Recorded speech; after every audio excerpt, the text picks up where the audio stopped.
Pastor जी, जैसे हम किसी मार्ग से फिर जाते हैं, जैसे हमने गलत काम छोड़ दिया जी, लेकिन फिर भी हमें वो बुरे बुरे विचार क्यों आते हैं?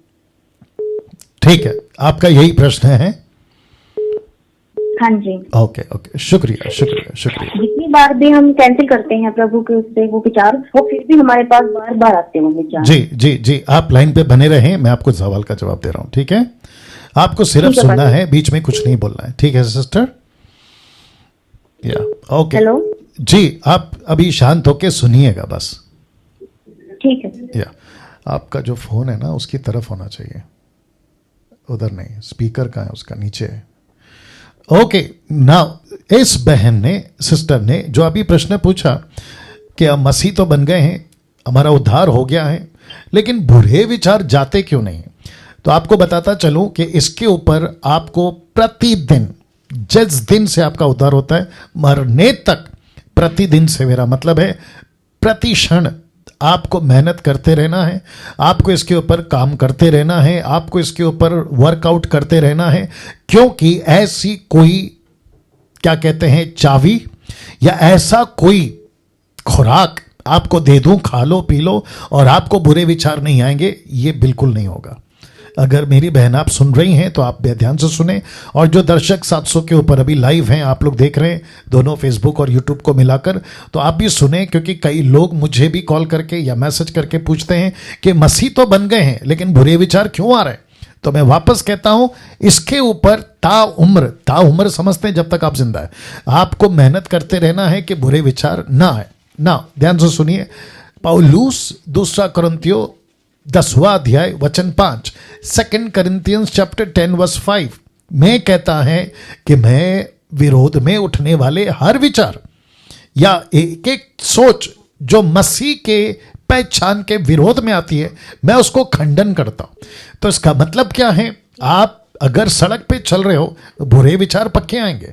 तो आपको एक अलग तरीके से समझा देता हूं। ऐसा सोचिए, आप सड़क पे चल रहे हैं या पेड़ के नीचे से चल रहे हैं या खुले मैदान में चल रहे हैं, ऊपर से पक्षी उड़ रही है और उसकी परछाई आपके सर के ऊपर से आ रही है और जा रही है, क्योंकि वो उड़ रही है। उसको रोक सकते हैं? नहीं रोक सकते, सीधी बात। लेकिन अगर वही पक्षी आपके सर पे बैठकर घोंसला बनाए, अंडे दे, आप उसको रोक सकते हैं? जी हाँ, रोक सकते हैं।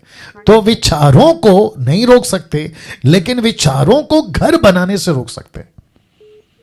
आप लोग समझ गए होंगे। तो रिपीट करता हूं, विचारों को नहीं रोक सकते, लेकिन विचारों को घर बनाने से रोक सकते हैं।